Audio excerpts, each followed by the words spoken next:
欢迎收看老挝新闻。今天是2025年12月8日星期一，佛历1月夏初2，万象晴，17到29摄氏度。今天的主要内容有最新外汇报价、股市收盘行情、黄金市场报价、万象燃油价格以及老挝时事要闻。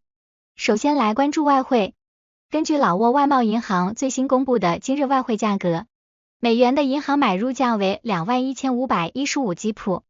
较上一个交易日下跌7基普，跌幅 0.03%。泰铢的银行买入价为675.11基普，较上一个交易日上涨 2.87基普，涨幅 0.43%。人民币的银行买入价为3033基普，与上一个交易日持平。再来关注股市行情。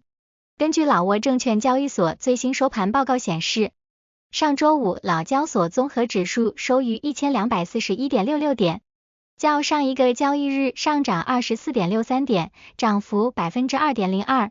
开盘 1216.21 点，最高 1241.66 点，最低 1214.42 点。成交量264600股，成交金额60634万3000基普。成交量最高的股票是外贸银行，收盘价1850基普，交易量154800股，其次是联合发展银行和老挝电力。成交额最高的股票是外贸银行，收盘价1850基普，交易额28518万1000基普，其次是联合发展银行和老挝电力。接着关注黄金价格。根据老挝 PV 黄金最新公布的价格，重量为1铢的黄金金条，每根售价是4439万基普，较上一次报价上涨3万基普，涨幅 0.07%。然后关注今天的万象油价。今天万象10个加油站执行12月3日老挝工贸部公布的燃油价格，柴油每升19060基普，普通汽油每升23680基普，95号汽油每升28680基普。接下来一起关注时事要闻。1. 越南公安部副部长考察老挝王涛国际口岸。12月6日下午，越南公安部副部长阮文龙中将12代表团考察了王涛国际边境口岸，老挝公安部和占巴塞省公安部门的代表陪同。王涛国际口岸副主任汇报称，该口岸于1998年升格为国际口岸，与泰国的崇梅克永久边境口岸接壤，具有重要的政治经济安全和战略意义，是国家和省级预算的主要收入来源之一。过去1年，该口岸检查出入境人员总计达299663人次。阮文龙中将对口岸在执行专业工作中的努力表示赞扬，并强调了该口岸对老挝的战略重要性。代表团随后参观了人员和车辆的进出境检查点及老泰边境地区。2. 老越联合召开打击犯罪和禁毒合作会议。12月6日，老挝和越南公安部在占巴塞省联合召开打击和预防犯罪、维护社会秩序及禁毒合作会议。会议由老挝副部长坎金普伊拉马尼冯中将和越南副部长阮文龙中将共同主持。与会者包括双方中央及两国边境时省份的代表。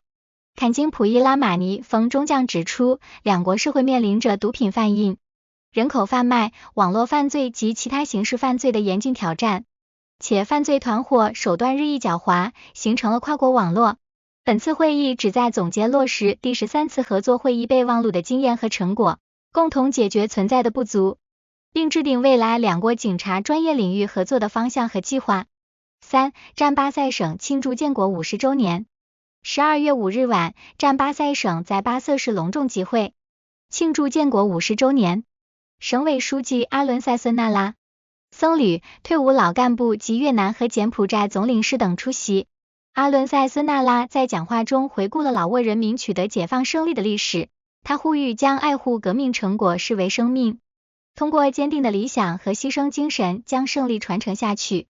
同时，要通过履行公民义务、严守法律，将爱国与发展相结合，以确保实现老挝和平、独立、民主、统一、繁荣昌盛的建国目标。活动最后有文艺表演和烟花助兴。4. 沙湾拿吉省隆重举办塔英汉节风腊塔游行。12月4日，沙湾拿吉省凯山峰威汉市为推广旅游业，隆重举行了传统的塔因汉节封腊塔游行。省长本佐姆乌本巴塞和市委书记阿里亚西占通提等领导人与僧侣、各界群众共同参与了游行。封腊塔游行已有4个多世纪历史，旨在供奉三宝，传承民族特色和保护传统习俗。各族人民穿着民族服饰参与游行，体现了民族大团结。游行队伍在当地音乐和民歌的伴奏下，先环绕佛塔外围3圈，随后进入佛塔围墙内。群众将封腊塔、鲜花香烛供奉在塔底，许愿祈福。这一盛大的传统活动每年都吸引大量国内外游客前来参观。5. 老挝举办残疾人运动会。12月6日，老挝在综合技术学院举办残疾人体育比赛，庆祝国际残疾人日。劳动和社会福利部政策局副局长马尼万基提拉和国际残疾人组织老挝地区经理等出席活动。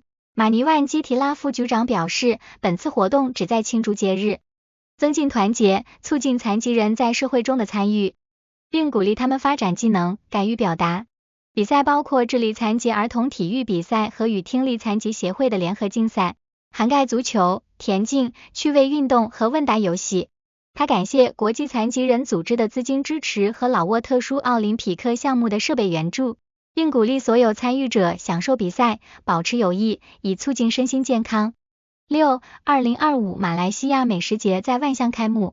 12月4日，马来西亚驻老挝大使馆在万象举办2025马来西亚美食节，以促进两国文化交流和旅游发展。中央组织部副部长维莱冯布达坎、外交部副部长冯萨木安拉万及马来西亚大使艾迪埃万马哈茂德等出席。艾迪埃万马哈茂德大使表示，美食节不仅是美食展示，更是两国间的文化桥梁。他强调，2026年是两国建交60周年，马来西亚将举办2026游览马来西亚年活动。此次美食节邀请了马来西亚名厨，在万象假日酒店提供多种美食供大众品尝。大使指出，活动旨在分享美食背后的故事、传统和文化体验，同时加深老挝和马来西亚人民之间的友谊与相互理解。7. 巴松县举办研讨会，助力老挝咖啡企业进军欧盟市场。12月5日下午，在占巴塞省巴松县举行了促进老挝咖啡企业家强化实力并进入欧盟市场的研讨会。这是2025年波罗芬高原咖啡节的配套活动之一。工贸部中小企业促进局副局长维吞西提莫拉达等官员以及老挝咖啡协会、咖啡种植户和企业家参加了会议。本次研讨会的目的在于增强老挝咖啡企业进军欧盟市场的实力，通过交流学习欧盟市场对咖啡出口的原则、法规、标准和质量要求，以共同促进和提高老挝咖啡的品质，并在未来进一步增加出口量。8. 油罐车与10轮卡车相撞致1名泰国人死亡。12月6日晚7点，占巴塞省奔通县彭散村发生一起油罐拖车与10轮卡车相撞的重大交通事故，导致1人当场死亡，死者为1名39岁的泰国籍男子。事故发生后，遗体已被送往占巴塞省医院冷藏室。